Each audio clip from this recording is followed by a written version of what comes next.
Les dessous de la Loukis Trust. La Loukis Trust est une organisation ésotérique à l'origine du mouvement du New Age. Elle conseille l'ONU et fait partie des organisations qui promeuvent une religion mondiale. Elle a des sièges à New York, Londres et Genève, ainsi qu'un site web https://www.lucitrust.org/fr. Loukis Trust, référence à Lucifer le porteur de lumière. Ce texte provient du site de la Loukis Trust. Des commentaires sur le web prétendent que le Loukis Trust a été appelé un moment la Lucifer Trust. Cela n'a jamais été le cas. C'est seulement, pendant une brève période de 2 ou 3 ans, dans le début des années 1920, quand Alice et Foster Bailey ont commencé à publier des livres sous le nom d'Alice Bailey, qui l'ont donné à leur société d'édition naissante, le nom de Lucifer Publishing Company. Les mots Lucifer et Loukis proviennent d'une racine commune, Loukis étant en latin le cas génératif signifiant de la lumière. Les raisons qui ont présidé au choix des Bailey de ce nom à l'origine ne nous sont pas connues, mais nous ne pouvons que supposer que suivant les hauts enseignements de Madame H.P. Blavatsky, pour laquelle ils avaient énormément de respect, ils cherchaient à susciter la compréhension la plus profonde du sacrifice consenti par Lucifer. Alice et Foster Bailey étaient des étudiants et des enseignants remarqués de la théosophie, une tradition spirituelle voyant Lucifer comme l'un des anges solaires, de ces êtres avancés que la théosophie dit descendus, il y a des éons, de Vénus sur notre planète, d'où le concept de la chute, apportant le principe de conscience à ce qui était alors l'homme animal. Dans la perspective théosophique, la descente de ces anges solaires n'était pas une chute dans le péché ou la honte, mais plutôt un acte de grand sacrifice, comme cela est suggéré dans le nom de Lucifer qui signifie porteur de lumière. La signification ésotérique de Lucifer, sur le site de la Loukis Trust, le New Age et le Nouvel Ordre Mondial sont issus du théosophisme d'Helena Blavatsky, selon Luc Michel Mazanc. Blavatsky et Alcott gravitaient dans les milieux francs-maçons de la haute bourgeoisie et de la noblesse, ils étaient introduits dans les plus hautes sphères politiques et au plus haut niveau de l'État. Fortement imprégnés de messianisme, ils prophétisaient le retour du Christ, l'avènement d'un nouvel âge de l'humanité et d'un nouvel homme. L'objectif politique de la religion mondiale du théosophisme visait l'instauration d'un nouvel ordre mondial et d'un gouvernement mondial, c'est-à-dire d'un directoire mondial composé de sages, sous la direction éclairée des États-Unis. Aussi, lorsqu'il fut décidé, en 1878, d'introduire le théosophisme en Europe et en Asie, le président des États-Unis en personne, Rutherford Hayes, est directement intervenu pour soutenir cette initiative. Par la suite, le théosophisme prit le nom des mouvements du Nouvel Âge. Luc Michel Mazanc, New Age et mondialisation néolibérale, 2005. Luc Michel Mazanc a soutenu une thèse de sociologie à l'université Pierre Mendès France de Grenoble 2 en 2001, dont le titre complet est « Les nouveaux mouvements religieux, NMR, et les nouveaux mouvements sociaux, NMS, dans le procès de mondialisation. Pour une phénoménologie sociologique des mutations de la modernité. 19e siècle. L'association Bonne Volonté Mondiale soutient l'action des Nations Unies. Elle occupe des bureaux dans les locaux officiels de l'ONU, à Genève notamment. Photos prises dans les locaux de l'ONU à Genève, en Suisse. Nous vivons une époque de préparation, non seulement pour une civilisation et une culture nouvelle au sein d'un nouvel ordre mondial, mais également pour un nouvel enseignement spirituel. L'humanité ne suit pas un cours hasardeux, il existe un plan divin dans le cosmos dont nous faisons partie. À la fin d'une ère, les ressources humaines et les institutions établies semblent inaptes à répondre aux besoins et aux problèmes mondiaux. Lors d'une telle période, la venue d'un instructeur, d'un chef spirituel ou avatar, est attendue et invoquée par les masses humaines dans toutes les parties du monde. De nos jours, le retour de l'instructeur mondial. Appelé par les chrétiens le Christ est attendu par des millions de personnes, non seulement par ceux de foi chrétienne, mais également par ceux de toute croyance qui attendent l'avatar sous d'autres noms le Seigneur Mesriya, Krishna, le Messie, l'Imam Mahdi, le Bodhisattva. Le mirage et la déformation entourent ce fait central d'une réponse divine aux besoins humains. Cela est inévitable mais sans importance. Ce qui est important, c'est le fait de la transition vers un nouvel âge. Le besoin de préparation se fait sentir afin d'introduire de nouvelles valeurs dans la vie quotidienne, de nouveaux modèles de comportement, de nouvelles attitudes de non-séparatisme et de coopération, menant ainsi à de justes relations humaines et à un monde en paix. L'instructeur mondial sera essentiellement concerné, non par les conséquences des erreurs et imperfections passées, mais par les exigences d'un nouvel ordre mondial et la réorganisation de la structure sociale mondiale. La réapparition du Christ, but et objectif, site de la Loukis Trust, web.archive.org, consulté le 24 novembre 2016.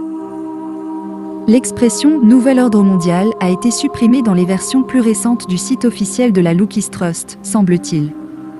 Mais la Wayback Machine de l'Internet Archive permet de retrouver facilement les anciens textes qui la mentionnent encore. Le texte cité ci-dessus se trouvait sur le site de la Loukis Trust le 5 août 2015. Source, Triangle Noir. Jean Venette et Claire Mossellon, sur l'association Bonne Volonté Mondiale, Loukis Trust. Bonne Volonté Mondiale est une organisation reconnue par l'ONU, comme le précise son site internet. Bonne Volonté Mondiale est une organisation non gouvernementale accréditée auprès du Bureau d'information publique de l'Organisation des Nations Unies. Elle a le statut consultatif auprès du Conseil économique et social de l'ONU et maintient des relations informelles avec un grand nombre d'organisations non gouvernementales, nationales et internationales. Origine association diffusant la pensée d'une ex-théosophe de la haute société anglaise, Alice Bailey, 1880 à 1949. Adepte dès sa jeunesse de l'occultisme, elle se déclare en 1919 entrer en contact avec un maître de la hiérarchie supérieure Djwhal Khul, le tibétain, dont elle transmet les messages au long de 24 livres. Elle insiste en particulier sur le proche retour du Christ, l'importance de l'art pour la réalisation personnelle et l'ensemble des thèmes du mondialisme, qui seront repris par le New Age. Elle crée en 1922 le mouvement Bonne Volonté Mondiale, une des activités de Loukis Trust, pour faire grandir la bonne volonté mondiale. Doctrine. Ce mouvement a 3 objectifs. 1. Mobiliser l'énergie de bonne volonté. 2. Préparer le retour de l'instructeur mondial, le Christ appelé aussi Maitreya, Krishna, Messie, Imam Mahdi, Bodhisattva. 3. Éduquer l'opinion publique sur les causes des problèmes mondiaux majeurs et aider à créer une forme pensée de solution. Fonctionnement se présente comme la nouvelle religion mondiale pour le nouvel âge qui vient.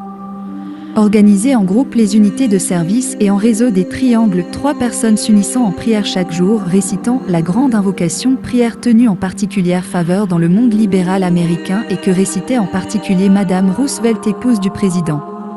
Celle-ci vise à la circulation de la pensée constructive et la transformation du climat spirituel de la planète, grâce à la distribution de l'énergie spirituelle élevant ainsi le niveau de la conscience humaine. Il est recommandé plus particulièrement de s'y joindre le jeudi.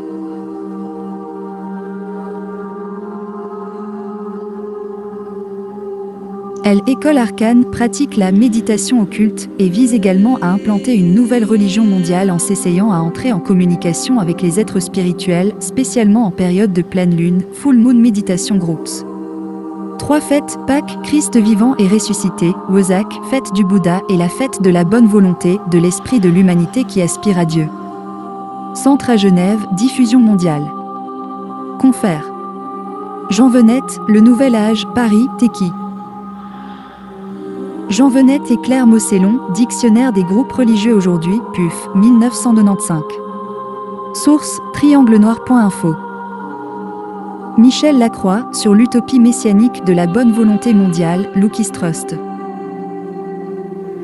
Seul un gouvernement mondial sera à même de piloter ce que la littérature du Nouvel Âge se plaît à appeler le vaisseau spatial Terre, une belle métaphore techniciste, au demeurant.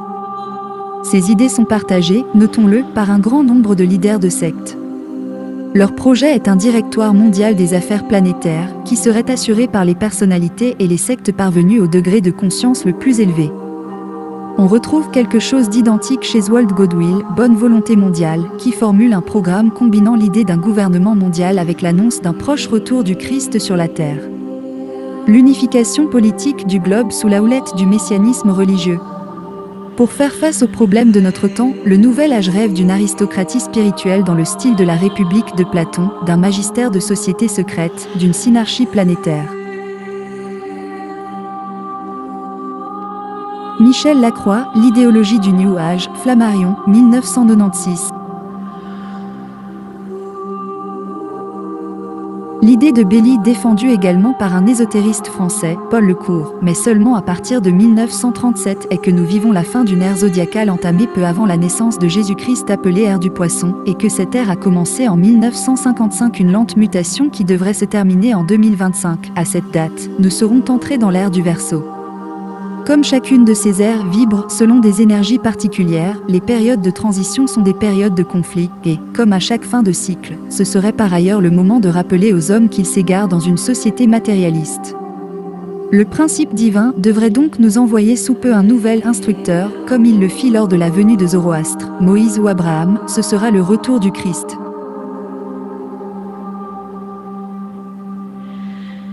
Ces divagations seraient amusantes si elles ne visaient aussi à s'inscrire dans le processus politique. Ces adeptes du nouvel âge façon Béli sont convaincus que seul un gouvernement mondial peut gérer la crise actuelle. Il n'y a donc pas d'autre issue qu'un gouvernement mondial, dont l'incarnation la plus sensible est l'ONU. C'est l'utopie dans le sens le plus détestable du terme, un gouvernement idéal et donc irréel régentant par Dieu, c'est quel miracle un monde en coupe réglé. Alain Lallemand, les sectes en Belgique et au Luxembourg, EPO, 1994. Source, trianglenoir.info. L'ONU est conseillée par une organisation luciférienne New Age.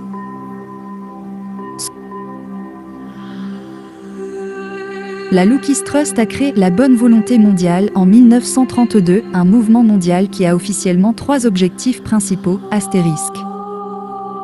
Aider à mobiliser l'énergie de bonne volonté.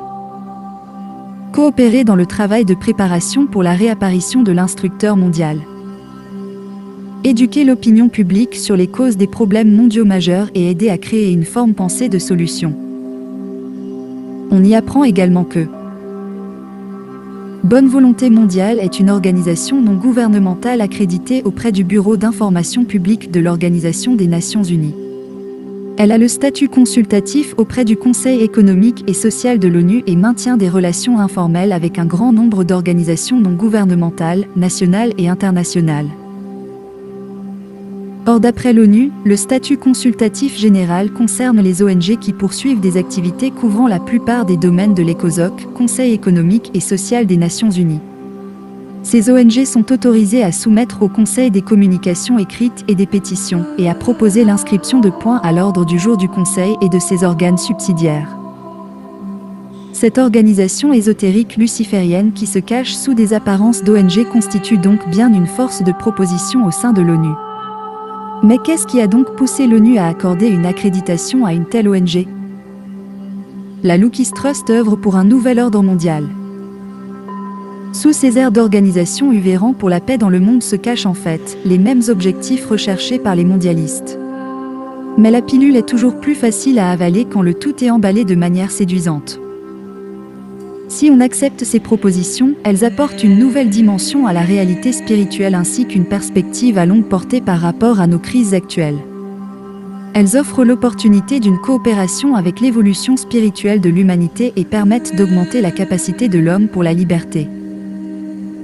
Les hommes et les femmes de bonne volonté forment un groupe à même de permettre à l'humanité la réalisation de cet objectif si difficile. À condition de vaincre l'inertie, ils sont dans une position clé et n'ont besoin que de courage pour exprimer la bonne volonté et lancer des actions en vue du nouvel ordre mondial. Le besoin essentiel, aujourd'hui, est d'indiquer à l'opinion publique mondiale la valeur de la bonne volonté comme puissante énergie créatrice, comme mode de vie, et de mobiliser les hommes et les femmes de bonne volonté afin de faire de la bonne volonté la note dominante de la civilisation du nouvel âge dans lequel nous entrons. La Loukis Trust est sa religion mondiale de l'Antéchrist. Nous vivons une époque de préparation, non seulement pour une civilisation et une culture nouvelle au sein d'un nouvel ordre mondial, mais également pour un nouvel enseignement spirituel. L'humanité ne suit pas un cours hasardeux, il existe un plan divin dans le cosmos dont nous faisons partie.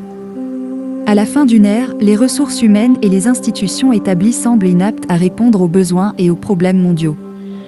Lors d'une telle période, la venue d'un instructeur, d'un chef spirituel ou avatar, est attendue et invoquée par les masses humaines dans toutes les parties du monde. De nos jours, le retour de l'instructeur mondial appelé par les chrétiens le Christ est attendu par des millions de personnes, non seulement par ceux de foi chrétienne, mais également par ceux de toute croyance qui attendent l'avatar sous d'autres noms, le Seigneur Maitreya, Krishna, le Messie, l'Imam Mahdi, le Bodhisattva. Dans l'imaginaire délirant de la Lookist Trust, le Christ devient ainsi un simple instructeur mondial, un avatar, au même titre que Maitreya, le personnage fictif inventé par la secte New Age de Benjamin Creme. Le site indique aussi qu'une incantation mondiale est actuellement diffusée à une échelle mondiale, dans bon nombre de langues et de dialectes. Ils en ont même fait des versions pour les différentes religions dans le but final de toutes les scinder en une religion New Age universelle. Il est intéressant de soulever le fait que le pape François joue exactement le même scénario. Il est le gentil pape humaniste qui veut sauver la Terre et arrêter toutes les guerres. Il collabore pleinement avec l'ONU et se rendra fin septembre pour parler de la nécessité d'un gouvernement mondial pour lutter contre le réchauffement climatique. Le pape a également tout fait pour faire émerger une religion mondiale. Lookist Trust n'est pas la seule organisation luciférienne associée à l'ONU. Salle de méditation de l'ONU. Lors de mes recherches, je suis tombée sur une autre ONG évoquée sur le site de la Lookist Trust, Aquarian Age Community, la communauté de l'âge du Verseau, tout un programme. Cette organisation officiellement accréditée par le département de l'information des Nations Unies se réunit une fois par mois, quasiment à chaque fois les jours de pleine lune, au sein de la salle de méditation de l'ONU. On retrouve bien leur nom dans ce document datant de 2007 intitulé « Le changement climatique, en quoi il nous concerne tous ».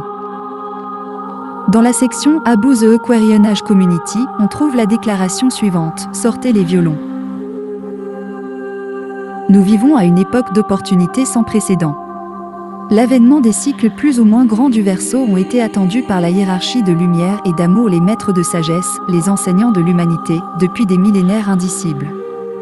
Nous vivions un moment où des millions au sein de notre famille humaine auront l'occasion de faire une avancée dans leur conscience, réaliser leur potentiel spirituel et de coopérer activement dans la restauration du plan d'amour et de lumière sur notre planète.